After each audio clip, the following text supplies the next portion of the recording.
The next one I have is from our good friend Ravius. It's more of a curveball. He wants to know if we have tested our event system with players which are not as cohesive as, like, say, ArenaNet employees. So did we test it with players who never met each other? Well, we're doing that right now, right behind us. But other than this demo, for the last couple months, we've been bringing in usability testing groups to ArenaNet on a daily basis. And they're playing through the game all day long and constantly giving us feedback and helping us make a better game. And we've actually found a lot of things in the event system that were problems because of those usability testers. And we ended up changing a lot of things to the way the event system works as a direct result of that feedback. So that is a huge part of the development process for us.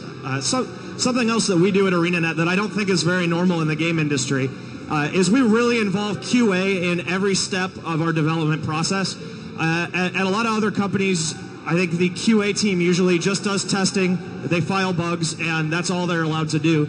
We try to have the QA team embedded with the design team. Many of them sit with the designers, and they're constantly testing stuff, and they're encouraged to give us feedback and to try to make suggestions to make a better game. And that really helps us with the event system, too. Those guys were there just testing constantly and giving a lot of feedback to make that better. And just as a disclaimer, usability test does not mean we run any closed alpha tests or so. We just have usability testing. Okay. Yeah. Okay. So Colin says, if you want to, if anybody has some questions, you would be able to get some questions to Colin. You can ask them in German, and I can translate them if you don't feel like confident enough to do it in English. Anyone got a question for Colin?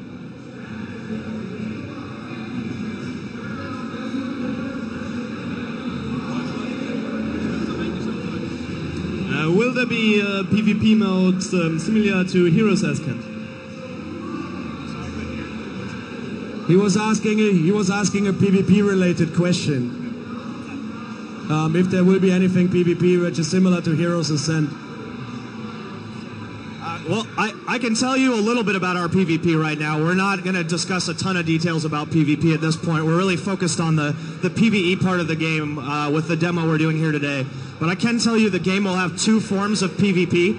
It's going to have world versus world combat, which is not balanced teams. It's an open world, and any number of players can go into it, and your server is matched against two other servers fighting against each other simultaneously. And this is open world. Any number of players can come in off your server and participate. It's huge castle sieges and giant battles and really large player PvP. So that's one aspect of our PvP that we're doing. The other major form of PvP in Guild Wars 2 is the competitive PvP. And that's a little more akin to what we had in Guild Wars 1. And that'll be the structured teams, balanced teams, and highly competitive. We're trying to make that very action-oriented, almost like a really good first-person shooter style PvP experience.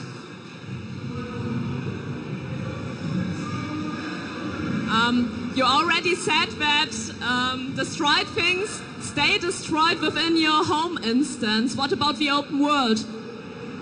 So that's a great question. So I think the major difference between personal story and events out in the open world is you should think of personal story as permanent. All the decisions you make in that, the things you do, permanently affect your character and your home instance and who they are. The things that happen in the open world are persistent.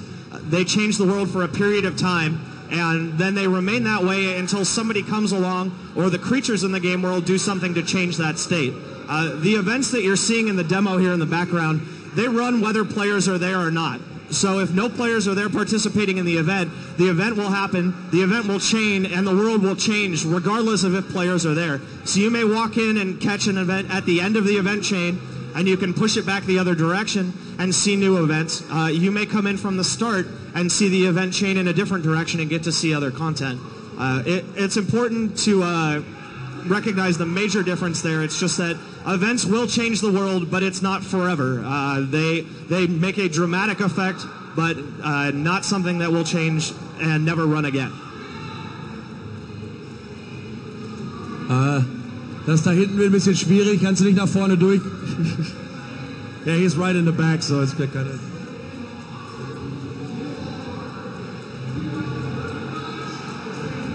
I have a question about the skill points. If you skill wrong into intelligence or crit, we have seen when your character gets a level up. Can we change that afterwards, or will that be constantly skilled into intelligence or something?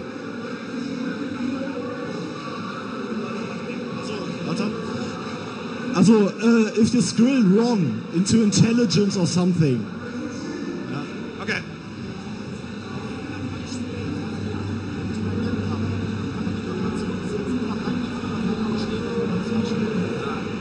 So he wants to know, because we've seen the leveling up in our hero panel, that you put points in your attributes.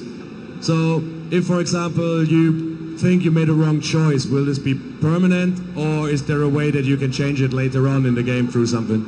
I think at this point we're still playing with how we want the attribute system to work, and I don't have a firm answer on that right now. But I think we're going to do whatever seems like the coolest way to play the game. So if it feels like that we need to make it so you can switch your attribute points and it works well for the game, we would totally do that. I think we're leaving it pretty open right now.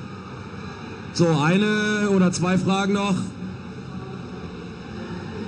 Sorry, all I can hear is dance music going back here. Is there anything like an end of your personal story or the open end or the open world story? Yeah, so your personal story comes to an end at a certain point in the game. You reach basically the conclusion of that personal story within your character in Guild Wars 2. However, that personal story could pick back up again as we do additional content later on in the game as well. For the open world, there really is no endpoint on the open world. One of the great things about having an event system and having a dynamically changing world is you can go back to a map that you played in and suddenly there's all sorts of things running there that you never saw before. So there's constantly something new and different in the world, and you can always go back to places you've been and they may be completely different. So the world never really comes to an end, or you never necessarily get to see everything you see. With each character, you're going to see a part of the world, and you can come back through with another character and experience it differently, or go back with the same character and do the same. Okay, final question.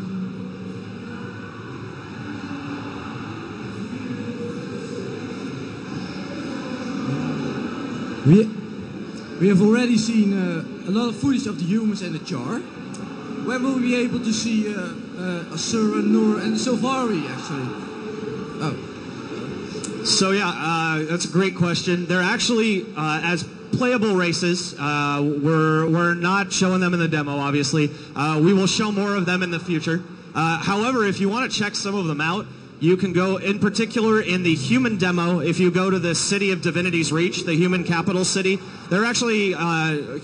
the other races are wandering around in that city. Some of them live there, and you can go in and see them and encounter them and get a sense for what they look like in Guild Wars 2. There are also some of them scattered around the char map as well. Okay, I think that's it, Colin. Thanks for coming here, and I know you have a very busy schedule here and answering all the questions. Einmal einen großen Applaus für Mr. Colin Johanson. Hey, thanks a lot, guys. Thanks for coming out, too. This is pretty cool to see you all out here. Thanks a lot. So, hier geht's gleich weiter um 5 mit einer Ion-Demo und danach gleich Q&A mit dem Ion-Producer.